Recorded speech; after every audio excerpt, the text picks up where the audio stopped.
Hello again, this is Ron Hawkins with Rupert Miniatures. Today I'm here with Jason Wiebe and Bobby Jackson. How you guys doing? Good, how are you? Doing good. Bobby? Good. I hope I don't look as uncomfortable as I feel. Fantastic. So, how are you enjoying the Bones 4 campaign so far? Campaign's a good one. Yeah? Yeah? Yep. Keeping you busy? Oh, yes. Best campaign I've ever been part of. A little bit. So, I want to talk a little bit today about digital sculpting versus traditional sculpting. And we just happen to have a couple of examples of both mediums. And they happen to be good, large examples, too. What's digital sculpting? That's a good question, Jason. What is digital sculpting? I have really no idea. We come up with a concept, we put it onto the computer, and we manipulate the object within the framework of the computer until it's basically sculpting. What is a computer?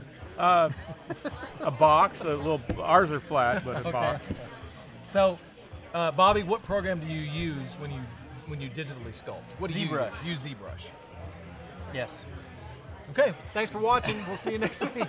I have a little bird that pecks a stone inside my computer. Very Fred Flintstone. Yeah. Yeah. Okay, cool. ZBrush is the industry standard. That's a standard. It is pretty much what everybody who's doing 3D digital stuff is using. So once you've sculpted the model digitally, what's the next step?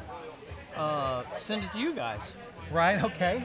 And then what do we do? You usually make 1,000 or so corrections and maybe 800 if we're lucky.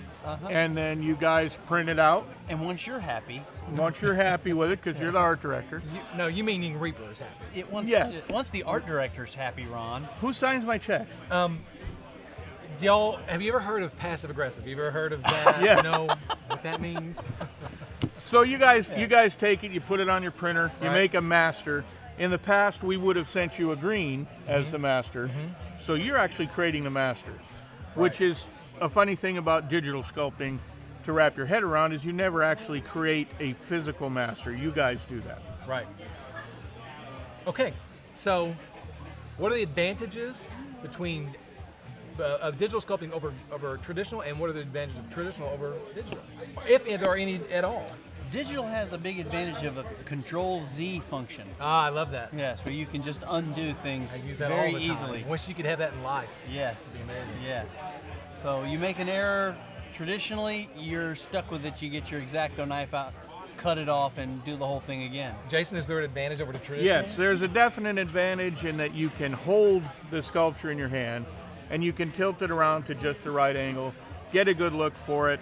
I enjoy digital sculpting. I don't think the interface to actually view it in 3D is as strong as just your hands and eyes. So I still like direct sculpting an awful lot, but there's a lot to be said for digital sculpting. See, here, this is where Jason and I diverge. There are no advantages to traditional sculpting. Can you seat a tiny model in your hand? No, This is the problem. I'm too old. When I was young, I probably would have sided with Jason more, but now that I'm old, my eyes are shot. Right. I need the big screen. So real quick, I know there's a lot of concept art in this Kickstarter.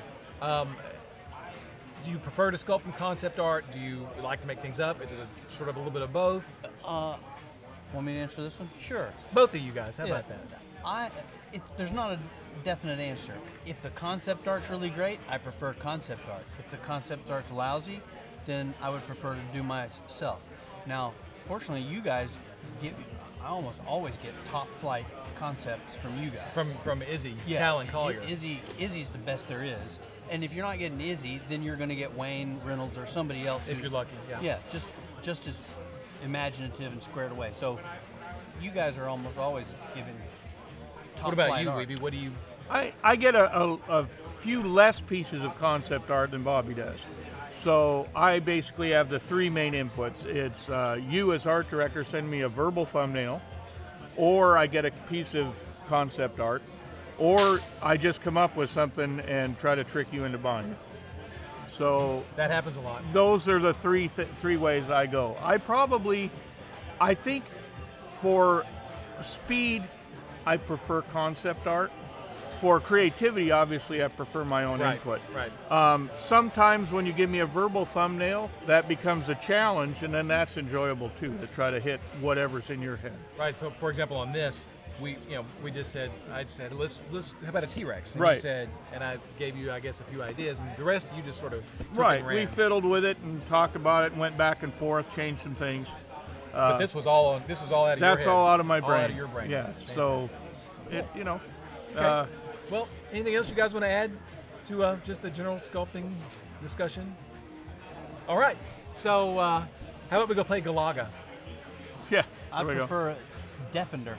Defender. Yep. I Defender's thought, better. We didn't get Defender, but Yes, maybe we did. There we is. did? Yeah, Defender? I've got second highest score on it right now. Yeah. We'll go get you some tickets. All right. Well, I haven't thanks been for over watching. there yet, or my name would be up there. all right. See you I've been later. too busy sculpting. Are we out? Now we're out. All right.